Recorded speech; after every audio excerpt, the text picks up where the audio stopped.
नमस्कार विद्यार्थी मित्रों, मैं पवन सर, कक्षा 12 अर्थशास्त्र विषय में पाठ 1 अर्थशास्त्र में आलेख का दूसरा भाग का वीडियो आज लेकर आया हूं।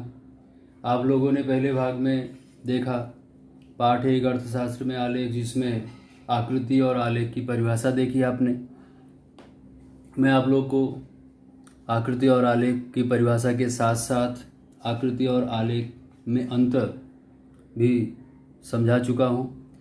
आज विद्यार्थी मित्रों हम चर्चा करेंगे अर्थशास्त्र में आकृति और आलेखों का महत्व स्पष्ट समझाइए।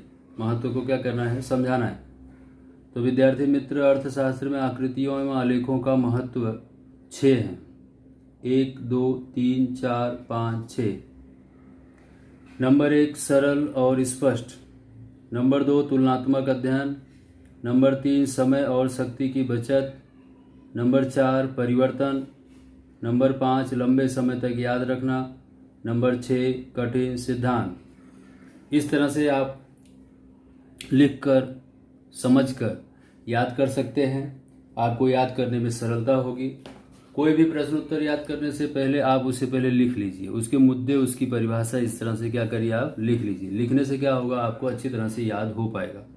तो विद्यार्थी मित्रों हम आगे बढ़ते हैं। पहला पॉइंट है सरल और स्पष्ट देखेंगे।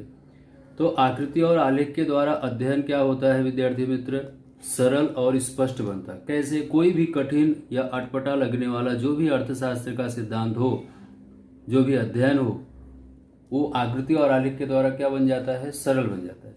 क्योंकि हम क्या करते हैं, आकृति और आलेख को बनाते हैं, बनाते समय उसको सीखते हैं, उसको समझते हैं, और आकृति और आलेख बनाते समय हमारा जो ज्ञान है उसमें बढ़ता है, रुचि बढ़ती है, उसके प्रति हमारा आकर्षण बढ़ता है। इसलिए कार्य हमारे लिए क्या हो जाता है, सरल हो जाता है। दूसरा पॉइंट हम देखेंगे तुलनात्मक अध्ययन। तो आप लोगों को पता होगा विद्यार्थी मित्र कि कोई भी वस्तु, चीज, समय, स्थान या क्षेत्र अकेले किसी चीज की तुलना नहीं होती। तुलना करने के लिए 2 या 2 से अधिक वस्तु या समय या क्षेत्र या प्रदेश या नगर या व्यक्ति का होना जरूरी है। इसलिए जब हम आकृति और आलेख बनाते हैं तो अर्थशास्त्र में उसके अध्ययन में तुलनात्मक अध्ययन क्या बनता है, सरल। क्यों? क्योंकि हम 2 या 2 से अधिक वस्तुओं की तुलना करते हैं, इसके लिए। तीसरा पॉइंट आपने देखा समय और शक्ति की बचत। तो हम विद्यार्थी मित्र पहले ही देख चुके हैं कि अगर हम कोई चीज ऐसे डायरेक्ट याद करने की कोशिश करें तो नहीं होता है, लेकिन अगर उसी चीज को हम सीखें, प्रैक्टिकल करें, तो क्या होगा, वो हमें लंबे समय तक याद रहेगा। और उस याद करने के साथ साथ क्या होगा, हमारे समय और शक्ति की बचत भी होगी। तो अर्थशास्त्र जो है वो यही बताता है, यही समझाता है कि आकृति और आलेख के द्वारा अर्थशास्त्र के अध्ययन में समय और शक्ति की क्या होती है, बचत होती है। एक उदाहरण मैं यहाँ पे आपको देना चाहूँगा कि अगर आप गाड़ी सीख रहे हैं तो आपको कोई भी बताए कि गाड़ी में यहाँ पे ब्रेक होता है, यहाँ पे क्लच होता है, यहाँ पे गियर होता है, गाड़ी का हैंडल ऐसा होता है, पहिया ऐसा घूमता है, तो आप गाड़ी नहीं सीख पाओगे। जब तक आप गाड़ी पर बैठकर गाड़ी को आप खुद नहीं चलाते हैं तब तक आप गाड़ी सीख सकते नहीं हैं। इसी तरीके से क्या होगा, अब खाली याद करने से क्या होगा, आप गाड़ी नहीं सीख पाओगे। लेकिन आप अगर चलाते हो तो आपका समय शक्ति की बचत होगी। 1-2 बार आप गिरते हैं और उसके बाद क्या होगा, आप उसे सीख जाएंगे। विद्यार्थी मित्र चौथा पॉइंट है हमारा परिवर्तन।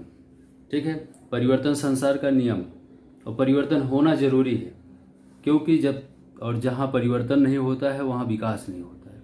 इसलिए आकृति और आलेख के द्वारा अध्ययन से अर्थतंत्र के विविध जो अलग अलग क्षेत्र हैं, चाहे कृषि क्षेत्र हैं, चाहे उद्योग क्षेत्र हैं, चाहे सेवा क्षेत्र हैं, चाहे गांव हो, चाहे शहर हो, इत्यादि कुछ भी हो, तो उसमें परिवर्तन होना जरूरी है।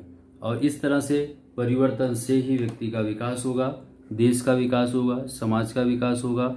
अर्थशास्त्र के द्वारा हम कठिन और अटपटे लगने वाले जो भी सिद्धांत हैं उसके द्वारा हम क्या कर सकते हैं, सरलतापूर्वक सीख सकते हैं और उसमें परिवर्तन ला सकते हैं। तो इस तरह से विद्यार्थी मित्रों 5वां पॉइंट था हमारा लंबे समय तक याद रखना। अभी मैंने आपको एक उदाहरण दिया गाड़ी का। अगर मैं आपको गाड़ी के बारे में बताऊं, समझाऊं कि गाड़ी को आपको कैसे सीखना है, तो आप उसे लंबे समय तक याद नहीं कर सकते हो। लेकिन अगर आप उसे प्रैक्टिकल करके सीखते हो तो आपको वह क्या होगा, लंबे समय तक याद रहेगा। उसी तरीके से अर्थशास्त्र भी कहता है कि अगर हम कोई भी चीज आकृति और आलेख के द्वारा अध्ययन करते हैं तो वह लंबे समय तक याद रहता है। छठा पॉइंट था विद्यार्थी मित्रों, कठिन सिद्धांत। तो हमने पहले पॉइंट में भी देखा, अर्थशास्त्र में कठिन और अटपटे लगने वाले जो भी अध्ययन है वह सरल बन जाता है। तो यहाँ पर भी अर्थशास्त्र के कई कठिन सिद्धांत आकृति और आलेख की मदद से सरल बनते हैं, जैसे मांग और पूर्ति। मांग और पूर्ति आप 11वीं कक्षा में पढ़कर आए हैं, आपको अच्छी तरह से पता है कि जब वस्तु की कीमत बढ़ती है तो मांग घटती है। ठीक है, जब वस्तु की कीमत बढ़ती है तो क्या होती है, मांग घटती है।